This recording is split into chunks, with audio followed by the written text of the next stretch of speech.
Командир! Впереди 4 истребителя. Вижу. Это наши.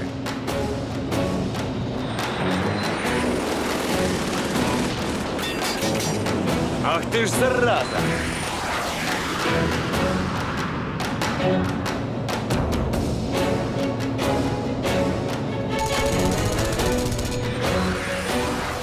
Что с командиром?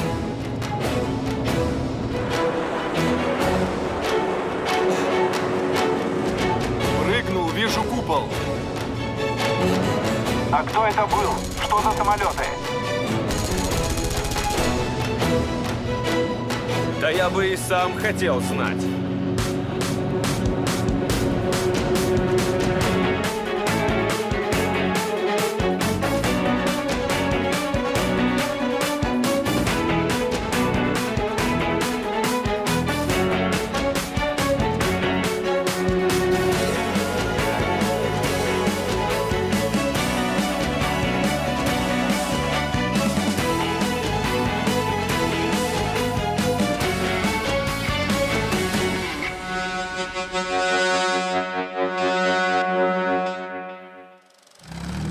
С первых дней войны в Корее американская авиация бомбила северокорейские военные позиции и мирные населенные пункты.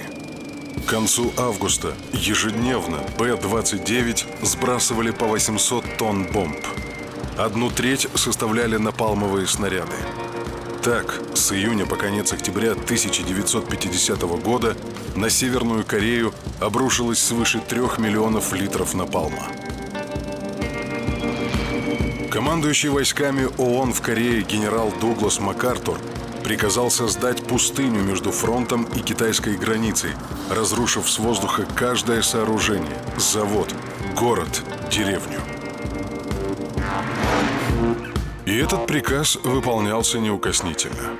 При налете на промышленный центр Хэннам 31 июля 1950-го американские самолеты сбросили 500 тонн бомб на мирных жителей.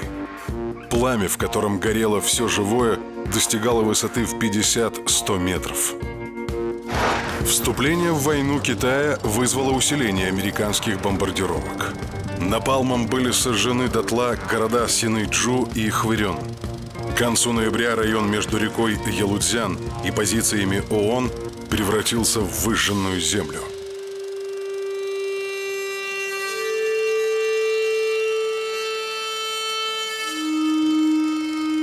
Генерал МакАртур продолжал требовать от Трумэна более радикальных мер. Составив список целей на территории Китая и Кореи, он запросил 25 атомных бомб. В отступающей Корейской народной армии практически не было ни истребителей, ни зенитной артиллерии. Изменить ситуацию в воздухе могли только советские авиачасти, находящиеся на территории Китая в приграничных с Кореей областях. 17 декабря 1950 года группа самолетов 177-го истребительного полка атакована неизвестными истребителями. Командир группы был сбит. Ведомые провели короткий бой, но те ретировались. Эти красноносые не похожи ни на шутов, ни на крестов. Маневреннее, да и скоростенка повыше. В Корею прибыли новые американские реактивные истребители F-86 Sabre. Это противник серьезный.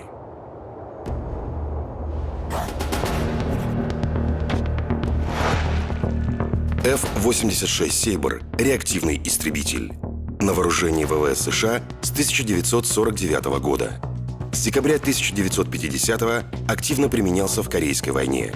Sabre был тяжелее МиГа, но мощность двигателя у обоих самолетов была сравнима. Таким образом, легкие МиГи стремительнее набирали высоту, а тяжелые Сейбры быстрее увеличивали скорость на пикировании. Это определяло тактику воздушного боя. МиГи уходили от противника вверх, а Сейбры — вниз. На вооружении МиГ имел одну 37-мм и две 23-мм пушки.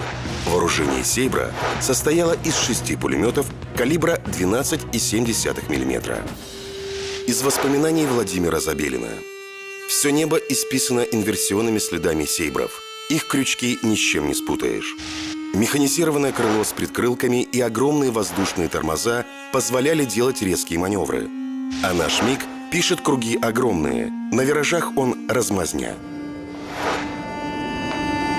Первая встреча МиГов с сейбрами произошла над южным берегом реки Ялудзян 17 декабря 1950 года. Она закончилась победой полковника Брюса Хинтона. Пилоты МиГов взяли реванш уже через 5 дней. Противники только изучали и присматривались друг к другу. Первые бои показали, что на огромных скоростях пилотам очень сложно отличить МиГ от сейбра. Нам нужно разработать опознавательные знаки, чтобы отличать свои самолеты от чужих. Лейтенант Левицкий, вы воевали во Вторую мировую. Что вы по этому поводу думаете? Во время высадки в Нормандии наши самолеты несли 3 белых и 2 черных полосы поперек фюзеляжа. Их было отлично видно. Чтобы выделять своих, в американских авиакрыльях самолеты начали по-особому раскрашивать полосками разных цветов, шахматами и тому подобным. Войска ООН отступали по всему фронту. 6 декабря Пхеньян заняли войска китайских народных добровольцев и Корейской народной армии. В порту Хэннам спешно шла эвакуация американских войск. За 3 недели корабли вывезли 105 тысяч солдат, 17,5 тысяч единиц техники, 350 тысяч тонн снаряжения и более 90 тысяч корейских беженцев. Уходя, американцы превратили город-порт в руины, подорвав весь запас взрывчатки, 400 тонн замерзшего динамита и 500 тысячефунтовых авиабомб. Пугая поражением, МакАртур настаивал на переносе войны на территорию Китая и требовал полномочий на применение ядерного оружия. 30-50 атомных бомб, сброшенных вдоль границы Кореи и Китая, по убеждению генерала, создадут радиоактивный пояс от Желтого до Японского морей и таким образом изолируют Корею. Президент США ответил отказом. Трумэн понимал, что нападение на Китай увеличит вероятность открытого вступления в войну Советского Союза. Китай и СССР могут направить туда больше ресурсов, чем мы. Америка должна найти способ уйти из Кореи, при этом сохранив достоинство. Американская администрация рассчитывала, что заявление президента Трумэна о возможности применения ядерного оружия, сделанное 30 ноября 1950 года, остановит СССР и КНР. Но оно вызвало совсем другую и весьма неожиданную реакцию. Открыто выразили возмущение Великобритания и Франция. К ним присоединились и другие государства Западной Европы. Из западной прессы. Произошел один из самых удивительных политических сдвигов в Европе со времен войны. Восстание свободной Европы против лидерства Америки. Европа испугалась ответной реакции Кремля. Советские самолеты с атомными бомбами еще не могли достичь США, но свободно долетали до Лондона и Парижа. Вслед за бомбами могли появиться и советские танки. Трумэн пообещал англичанам, что без их ведома он не воспользуется ядерным оружием. Генералу МакАртуру было запрещено не только применять ядерное оружие, но и вообще обсуждать этот вопрос в прессе. 24 декабря 1950 года китайские и северокорейские войска вышли к 38-й параллели на всем ее протяжении. В ходе наступления они захватили 4000 пленных, 120 орудий и минометов и около 400 автомашин. Часть своей техники войска ООН успели сжечь. Санитарные потери сил ООН составили 36 тысяч человек, из них 2/3 приходились на долю американцев. Во время отступления погиб в автомобильной катастрофе генерал Уолтон Уокер. Ему на смену был назначен новый командующий Мэтью Риджуэй, вскоре ставший главной фигурой союзных войск в Корее. Генерал Риджуэй. Всего в нескольких километрах к северу от Сеула я столкнулся с бегущей армией. До сих пор мне не доводилось видеть ничего подобного. Солдаты побросали тяжелую артиллерию, пулеметы и минометы. Лишь немногие сохранили винтовки. Все они думали об одном – как можно быстрее убежать. Риджуэй Мэтью Банкер, генерал армии США. В 1944 году руководил высадкой воздушного десанта союзных войск в Нормандии. Накануне Корейской войны начальник оперативно-административного управления штаба американской армии. В 1951 году, после отставки МакАртура, командующий американскими войсками на Дальнем Востоке и объединенными силами ООН в Корее. В декабре в Китай прибыла дивизия Кожедуба, включавшая 2 полка по 30 МиГ-15 в каждом. Полкам предстояло нести охранение мирных объектов, мостов, дамб и ГЭС. В эту зону входила и крупнейшая электростанция региона Супхунская ГЭС, кстати, изображенная на гербе КНДР. ГЭС снабжала электричеством не только Корею, но и северо-восточный Китай. Участвовать в боевых операциях и выходить из заданного района летчикам запрещалось. Техники стерли советские опознавательные знаки и вместо них нанесли корейские. В новогоднюю ночь летчики собрались в столовой. Товарищи,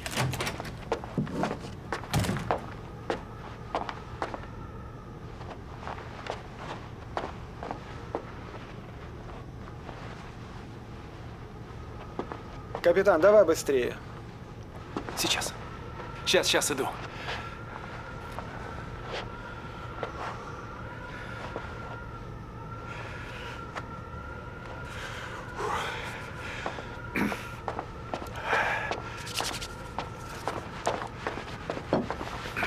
Налево.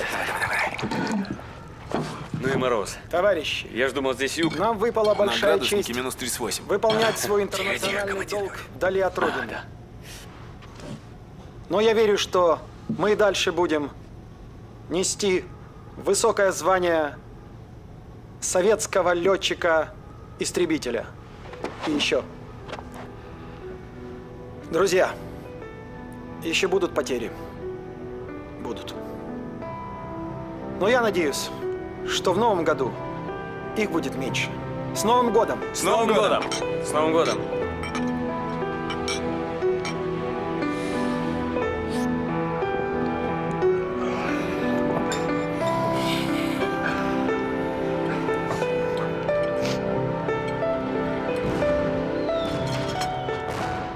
Что это? Не знаю. А где переводчик? Вот О, ничего, иди сюда. Что это? я сказал, ребята, что Россия сегодня Новый год. И это новогоднее представление? Да. А у вас когда Новый год? У нас Новый год февраль. В феврале? Ну, давай.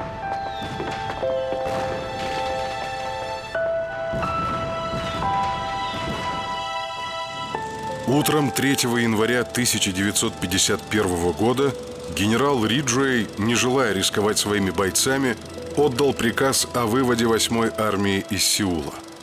Американские войска уходили по мостам. Справа и слева реку пересекали сотни беженцев. Константин Стаматиоу, рядовой греческого батальона. Мы видели беженцев, женщин и детей, которые выглядели как живые скелеты. Они голодали, у них не было одежды. Отец семейства предлагал нам свою 15-летнюю дочку за $5. Сам Риджуэй покинул город одним из последних. В своей резиденции на стене он оставил старые пижамные штаны с подписью: «Командиру китайской армии от командира 8-й армии с наилучшими пожеланиями». Риджуэй решил оторваться от противника, провести перегруппировку, а затем контратаковать его. Но китайский генерал Пэн Дэхуай предугадал этот замысел и в середине января прекратил наступление. Новая линия фронта пролегла по 37-й параллели. В руки коммунистов перешли Сеул, Инчхон и другие стратегически важные центры. Но отсутствие теплого обмундирования и медикаментов сказывалось. Пэн Дэхуай считал, что без отдыха, пополнения и строительства надежной обороны дальнейшее наступление станет самоубийством. Ким Ир Сен возражал, но генерала поддержали Сталин и Мао Цзэдун. Для перевооружения и отдыха требовалось время. Но уже 25 января войска ООН перешли в наступление, чтобы возвратить Инчхон и Сеул. За столицу Южной Кореи завязались тяжелые бои. Военнослужащий американской армии Михаэль Чубуока. Когда мы добрались до деревни Кудун, то увидели ужасную сцену. Перед нами по полю были разбросаны 68 трупов голых чернокожих американцев. Китайцы сняли с них одежду, обувь и забрали оружие и спальные мешки. За этим они постоянно охотились. Парни смерзлись и выглядели как черные мраморные статуи. Бен Дэхуай решил скрытно снять с фронта основную часть войск и отвести их на рубеж несколько южнее 38-й параллели. О плане доложили в Москву. Советский генштаб нашел его вполне обоснованным и хорошо проработанным. К неудовольствию Ким Ир Сена 10 марта 1951 года началось отступление. Китайский командующий отвел войска в образцовом порядке. Туман скрывал передвижение от авиации союзников. 14 марта без боя был оставлен Сеул. А еще спустя месяц обе воюющие стороны вновь оказались на 38-й параллели. Бои прекратились. Временно. Пополнение и снабжение китайско-северокорейских войск шло из Китая по мостам через реку Ялудзян. Поэтому мосты Уаньдуна и переправы Синыйджу были важнейшей целью американских бомбардировщиков. Остановить их могли только советские МиГи. В конце марта на аэродром Аньдун прибыли летчики 324-й дивизии. Они получили новые самолеты МиГ-15 БИС с более мощным двигателем и большей скоростью. 23-миллиметровые пушки, установленные ближе к оси самолета, позволяли повысить кучность стрельбы. Герой Советского Союза Виктор Калятин. Дивизия Кожедуба только прибыла, и мы вводили ее летчиков в бой. Я был в воздухе, а Кожедуб на командном пункте. Мы дрались с бомбардировщиками, бомбившими мосты через Ялудзян. Я садился последним, когда с командного пункта мне передали, что над аэродромом бомбардировщик Б-29.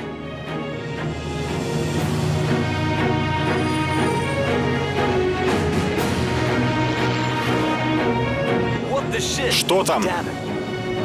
Вижу. Атакую. Зашел, а снарядов нет. Пушки не стреляют. Снаряды закончились! Тарань его! Что? Повтори! Тарань, давай, тарань его! Тарань! Я сел. Пришел на командный пункт. Я у него спрашиваю, ну чем я его таранить буду? А он смеется. Дивизия Кожедуба вступила в бой 1 апреля 1951 года. Первые бои прошли неудачно. Один летчик погиб, потеряли 2 самолета. Капитан американских ВВС Джеймс Джаббара сбил самолет старшего лейтенанта Никитченко. Евгений Пепеляев. Ввод в бой летчиков целыми полками и дивизиями был неправильным. Надежда на боевой опыт Отечественной войны не оправдалась. Морально и психологически они не были готовы к воздушным боям. 5 лет мирной жизни всех уравняли, а воздушные бои действовали на психику независимо от того, воевал ты раньше или нет. К 10 апреля в результате массированных бомбежек американской авиации основные мосты через Ялудзян получили серьезные повреждения. Грузы продолжали доставлять по мосту у Синыйджу. Для его уничтожения 12 апреля командование ВВС США направило более 40 Б-29 под прикрытием истребителей. Всего более 100 самолетов. Сообщение с выносного пункта управления. Обнаружена большая группа самолетов противника. Идут на наш аэродром. Скорость 500. Истребителей маловато. бомбардировщики и прикрытие. Всем готовность номер 1. Сергей Крамаренко. Мы уже позавтракали, когда внезапно поступила команда. Всем летчикам полка готовность номер 1. Это значит, мы должны сесть в кабины самолетов и быть готовыми к запуску и взлету. Поднимай всех. Всех? Всех. Всех? Всю дивизию. Или что-то неясно? На земле одна дежурная пара. Поднимай всех. Но не успели сесть в самолеты, как последовала команда. Всем запуск и взлет. На перехват бомбардировщиков вылетели все истребители двух полков.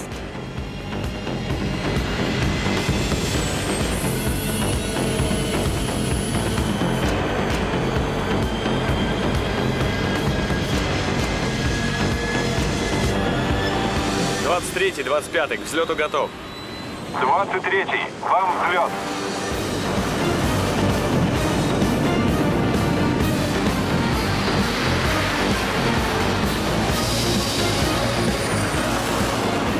Идем с набором высоты на север. Под нами горы, справа узкая голубая лента воды. Это река Яодзян, за ней Северная Корея. Высота 5000 метров. Разворот вправо. Высота 7000 метров. Я набираю на всякий случай еще 500 метров над ударной группой. Боевой порядок занят.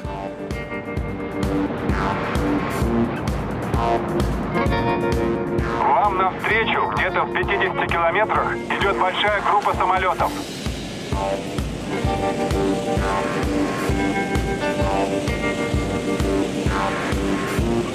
Впереди, слева, внизу противник. Навстречу слева и ниже бомбардировщики. Идут ромбами из 4 звеньев по 3 самолета. За ними чуть выше нас летят десятки истребителей. Около сотни тандерджетов и шутинг-старов.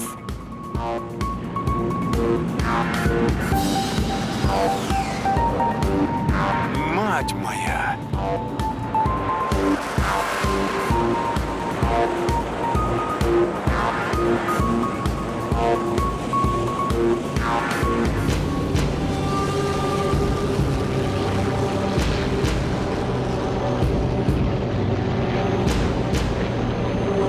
Атакуем. Прикрой. Бей гадов! Бей интервентов!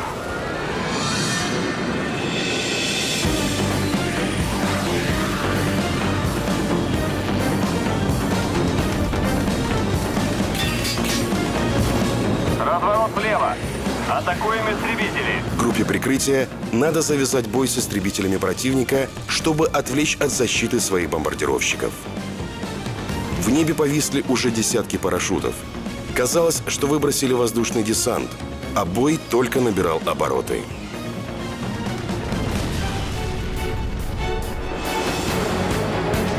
Вишняков наметил себе самолет ведущего группы противника, но при сближении с бомбардировщиками буквально был выброшен из атаки стеной пулеметных трасс.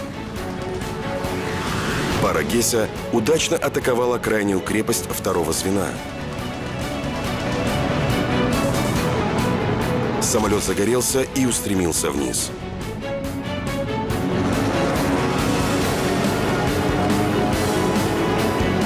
На отставшую пару Милаушкина и Образцова бросилось звено сейбров. Пропустив начало атаки, они пытались отыграться. Но Милаушкин удачно вышел из-под огня сейбров и продолжил преследование отставшего звена крепостей. Боря, атакуй ведущего, ты бей правого. Крепость задымилась и стала снижаться. Некоторые бомбардировщики, сбросив бомбы, повернули назад, оставив за собой поврежденный мост и небо, заполненное парашютами. По дороге еще 4 дымящиеся суперкрепости упали или разбились на аэродроме. В плен попало около 100 американских летчиков. Считается, что МиГи сбили 10 бомбардировщиков и 2 истребителя. Американцы подтверждают уничтожение 4 П-29 и списание еще 2 после посадки на аэродром. Американцы записали на свой счет 14 сбитых МиГов, хотя все советские самолеты вернулись на свой аэродром. Этот день, 12 апреля, американцы назвали «Черным четвергом». Главнокомандующий ВВС на Дальнем Востоке генерал Стрейтмейер запретил вылеты Б-29 в район Синыйджу, пока не будут найдены эффективные способы их сопровождения. Но они так и не были найдены. Б-29 в районе мостов у Синыйджу больше никогда не появлялись, а контролируемый советскими летчиками воздушный коридор вдоль южного берега реки Ялудзян американцы окрестили «Аллеей МиГов». Подготовленные советскими инструкторами, все чаще в небе появлялись китайские летчики. В течение лета 1951 года на МиГах они сбили 271 вражеский самолет, правда потеряв 231 истребитель. При встрече с тандерджетами и шутинг-старами китайцы на МиГах имели полное преимущество, часто обращали американцев в бегство или добивались побед. Сергей Крамаренко. На нашем аэродроме базировался и китайский полк. Он летал на таких же МиГах, как и мы. Мне приказали провести с китайскими летчиками занятия, и я подъехал к дежурному домику на противоположной стороне аэродрома. Как раз в этот момент подруливает несколько самолетов. В них китайские летчики. К своему удивлению, я вижу, как один из пилотов, зарулив и выключив двигатель, вылезает из кабины и начинает обнимать и гладить свой самолет. Спрашиваю, что случилось. Мне отвечают, что он сбил американца и теперь благодарит самолет. Недалеко от устья реки Ялудзян, на небольшом острове, занятом южнокорейской армией, находились американские радиолокационные станции и пункт наведения.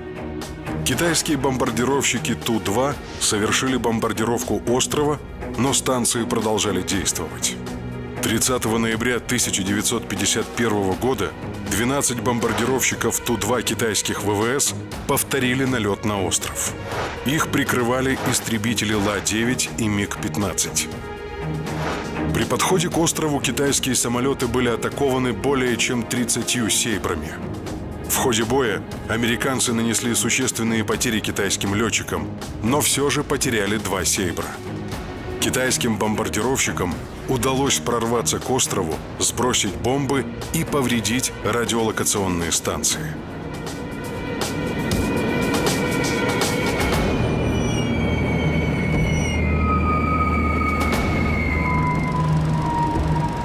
Политические заявления МакАртура, его требования войны до победного конца все больше вызывали раздражение в Вашингтоне. Накопившееся недовольство прорвалось 11 апреля 1951 года, когда Гарри Трумэн объявил об отставке генерала. С глубоким сожалением я пришел к выводу, что генерал армии Дуглас МакАртур не способен оказывать чистосердечную поддержку политике американского правительства и ООН по вопросам, отнесенным к его официальным обязанностям. Я поэтому отстранил генерала МакАртура от командования и назначил генерал-лейтенанта Мэтью Риджуэя в качестве его преемника. МакАртур узнал о своей отставке из выпуска радионовостей. Страны Западной Европы вздохнули с облегчением. Белый дом наконец-то убрал генерала, размахивающего ядерной дубинкой. Но в Штатах реакция была противоположной. Миллионы людей считали МакАртура национальным героем, американским Наполеоном и главным воителем коммунистов. На Трумэна и его окружение обрушился шквал критики. Как писали американские газеты, популярность президента США в то время была не больше, чем кончик ослиного хвоста. Для Сталина увольнение Дугласа МакАртура также стало большим облегчением. Трумэн давал понять, что не будет вести боевые действия на территории Китая и не станет применять ядерное оружие. От советской стороны американцы ждали того же – ограничение вооруженного конфликта районом Кореи и отказ от использования атомной бомбы. Война в Корее приобрела совсем другой характер и цели. Отставка МакАртура окрылила Ким Ир Сена и Мао Цзэдуна. 22 апреля 1951 года китайские и северокорейские войска вновь перешли в наступление. Михаэль Чубуока. Вечером 24 апреля китайцы пошли в атаку. примерно 500 человек. Пулеметчики лейтенанта Грея открыли огонь. 8 крупнокалиберных пулеметов, установленных на полугусеничных грузовиках, начали косить противника. Это была мясорубка. 25-26, когда у нас почти кончились боеприпасы, продовольствие и вода, китайцы остановили свои атаки. Китайцам удалось несколько потеснить противника, но авиация и танки войск ООН очень скоро заставили их перейти к обороне. Американцы и южнокорейцы наступали по всему фронту. Перейдя 38-ю параллель, устремились к важным узлам коммуникаций коммунистов в треугольнике Чхорвон-Пхёнган-Кимхва. Началась так называемая битва за Железный треугольник. Не затихали схватки и на аллее Мигов. 20 мая 1951-го асом боевого мастерства стал старший лейтенант Шибанов. На его личном счету уже было 4 сбитых «Сейбра» и 1 бомбардировщик. Пара старшего лейтенанта Алфеева с ведомым Шибановым зашла в хвост паре F-86. Но «Миги», в свою очередь, были атакованы истребителями противника. Шибанов отбил атаку, дав 3 очереди по истребителям с дистанции 200 метров. Самолет противника задымил и с резким снижением ушел из района боя. Он был засчитан как сбитый. Шибанов стал первым советским асом реактивной эры. В этот же день свою 6-ю победу одержал и капитан американских ВВС Джеймс Джабара, сбивший 2 «Мига». Он был награжден 2-й по значимости наградой Америки – крестом за заслуги. Американская печать сделала из Джабары национального героя. Он получил отпуск для тура по стране, поднимать престиж крайне непопулярной войны в глазах общественности. Небольшой семейный магазин семьи Джабара на Мердок-стрит города Уичито стал меккой для американцев, а сам капитан и его отец – звездами телевидения. В январе 1953-го майор Джабара вернулся в Корею и сбил еще 9 «Мигов», доведя счет до 15 побед. Потери несли обе стороны. И американские, и советские инженеры мечтали взглянуть на самолет противника, что называется, поближе.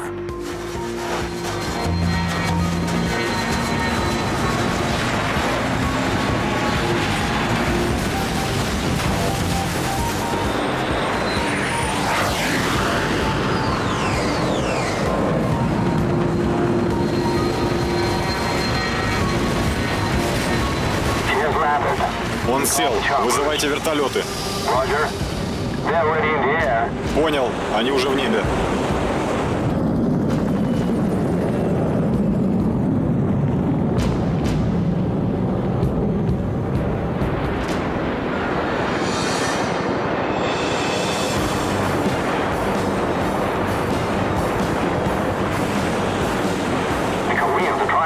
Корейцы пытаются замаскировать самолет.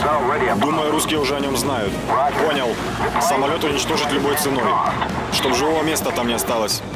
«Сейбр» также вызывал огромный интерес у советских военных и авиационных ведомств. Его требовалось изучить хотя бы для того, чтобы найти способы борьбы с ним. Но получить такой трофей было непросто.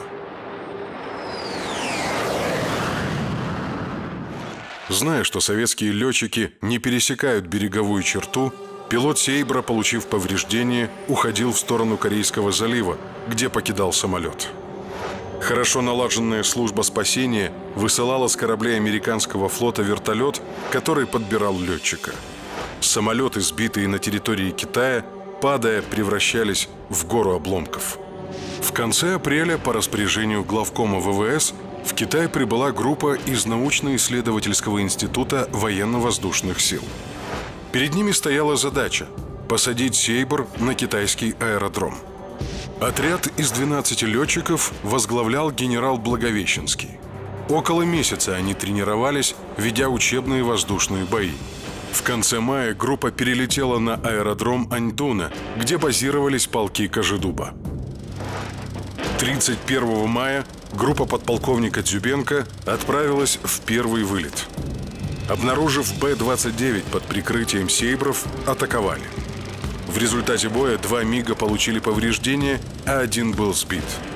Майор Перевозчиков перед взлетом не застегнул парашютные лямки, поэтому при катапультировании вывалился из подвесной системы и погиб. После этого боя летчики дивизии нарекли отряд Благовещенского «Группа Пух», намекая, что при встрече с противником она была разбита в пух и прах. Вскоре при посадке погиб подполковник Дзюбенко.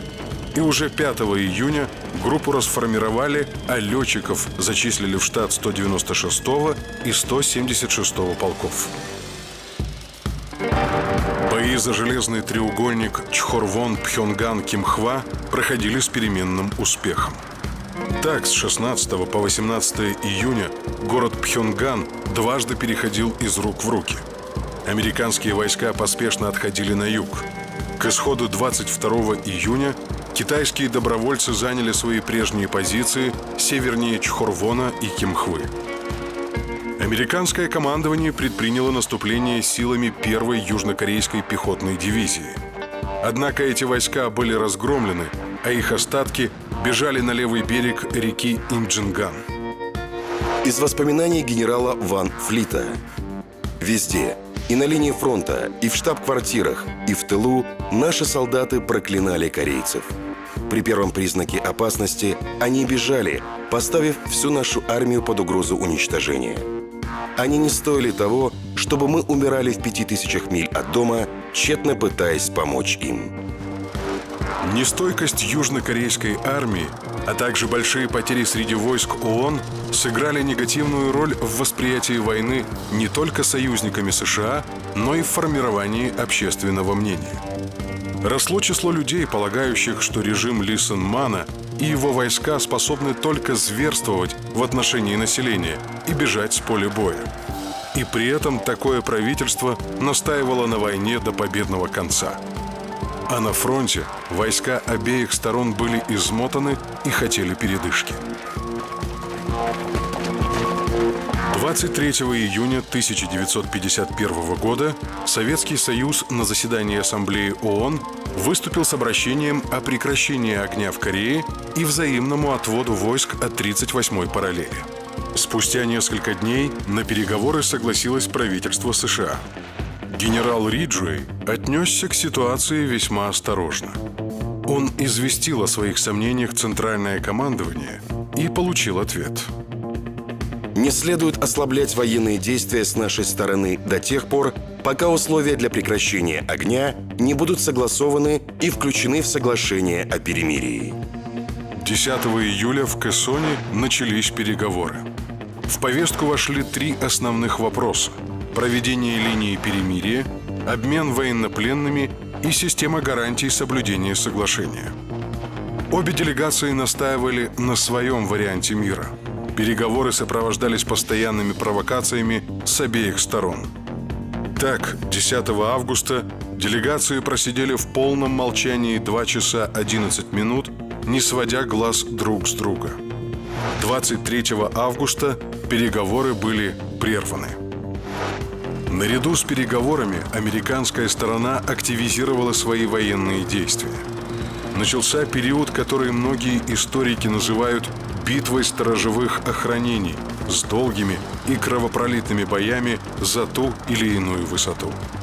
С августа по октябрь американцы понесли значительные по их меркам потери, приведшие лишь к захвату нескольких холмов. 6 октября 10 МиГов во главе с полковником Евгением Пепеляевым вылетели на перехват самолетов противника. Евгений Пепеляев. У меня в арсенале был довоенный еще номер. На лобовых я обозначаю боевой разворот в одну сторону, а потом перекладываю самолет в другую и иду за противником. Когда он выходит из боевого разворота, я оказываюсь у него в хвосте. Так и в тот раз. В момент расхождения сейбры пошли вправо-вверх, а я немного протянул по горизонту и начал боевой разворот в их сторону.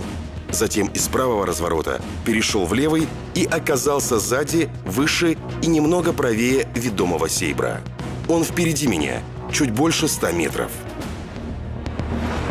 Но прицельная марка все время оказывается выше «Сейбра». Да еще отрицательная перегрузка вытягивает меня из кабины. Тогда я перевернулся, чтобы перегрузка прижимала меня к сиденью. Он то же самое сделал, но я уже наложил прицельную марку на его фонарь.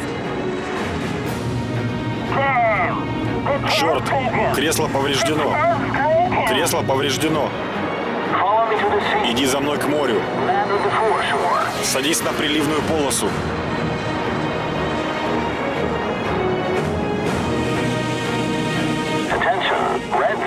Внимание! Ред Лид вызывает вертолет. Берег моря.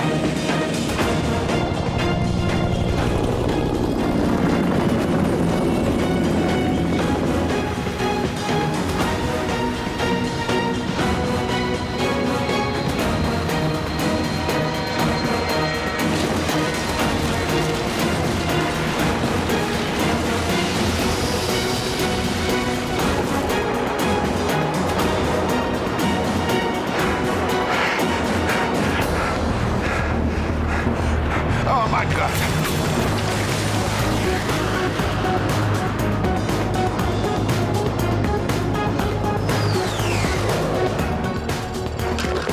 Сел. Ну что, Командир, «Сейбр» сел на вынужденную в зоне прилива.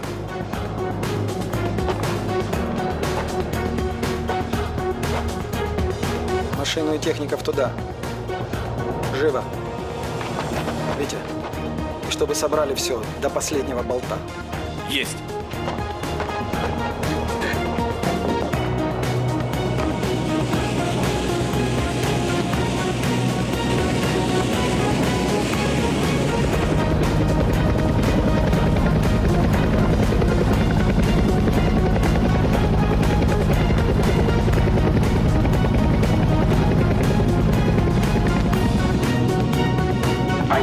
Самолет уничтожить не можем. Он под водой. Лейтенант! Где ты говоришь? Вон там. Сейчас отлив начнется, и весь покажется. Строй людей. В одну шеренгу становись! Ну что вы там копаетесь? Давай, живей! Быстро! Успеть бы. Николай Чепелев. «Сейбр» сел на живот в море примерно в километре от дамбы. Отлив самолет есть, прилив самолета нет.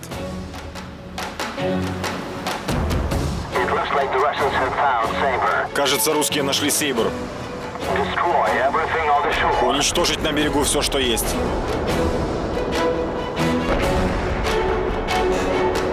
Загружаемся! Быстрее! Что вы как сонные мухи?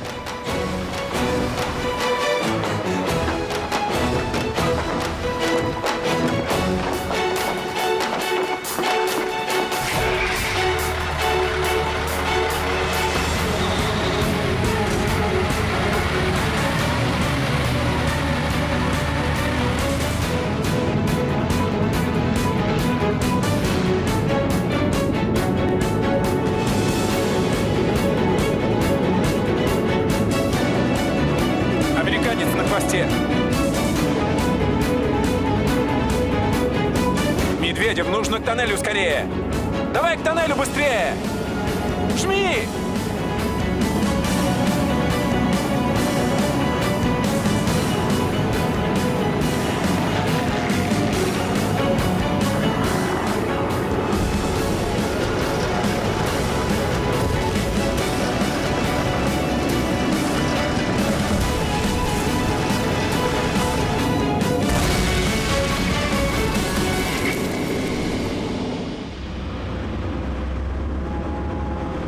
Лейтенант, ты родился в рубашке.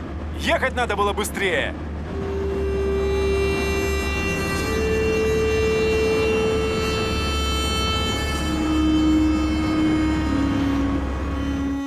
Евгений Пепеляев. Когда «Сейбр» привезли на аэродром, его хотели сразу отправить в Москву. Но я попросил командира корпуса ненадолго оставить «Сейбр» у нас.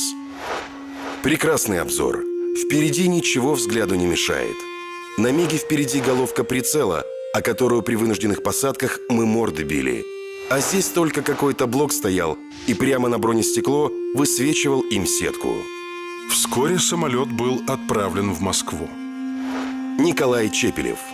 Нам удалось тащить у американцев самолет в такой сложной обстановке. А Москва сказала: неужели вы не могли его отмыть от ила? Прислали такой грязный. 23 августа переговоры в Кэсоне прервались. Американская авиация перешла к массированным ударам по коммуникациям Северо-Западной Кореи. В зону действия МиГов американские бомбардировщики не летали. Суперкрепости сосредоточились на целях между рекой Чхон-Чхонган и Пхеньяном. Поэтому перед командованием Объединенной китайско-северокорейской армии остро встал вопрос о восстановлении разрушенных аэродромов на территории Северной Кореи. Передислокация на новые аэродромы позволила бы МиГам прикрывать практически всю территорию Северной Кореи. Но американские бомбардировщики раз за разом уничтожали почти готовые к приему самолетов взлетно-посадочные полосы. Октябрь стал месяцем напряженных воздушных схваток. 22 октября бомбардировке подвергся Тхэчхон. Для выполнения задачи вылетело 12 сверхкрепостей под прикрытием более 50 истребителей.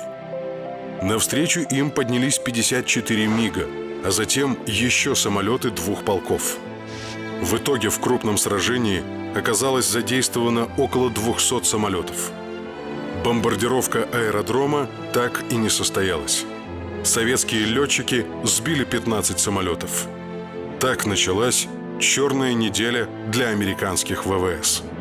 На следующий день, 23 октября, командование 64-го истребительного корпуса по тревоге подняло в воздух сразу 3 полка. 12 бомбардировщиков были перехвачены уже на отходе от цели. Бой, в котором участвовало более 100 самолетов, длился чуть более 10 минут. 3 американских самолета были сбиты, 7 списаны после посадки. При выходе из боя был сбит и погиб старший лейтенант Хуртин из 523-го истребительного авиационного полка. Через несколько дней советские летчики последний раз в дневном бою встретились с бомбардировщиками Б-29. 28 октября американское командование приняло решение отказаться от дневных полетов Б-29 севернее Пхеньяна. Успешные действия советских летчиков показали, что нанесение ударов атомными бомбами по территории СССР с использованием Б-29 практически невозможно. Самолеты будут перехвачены и сбиты.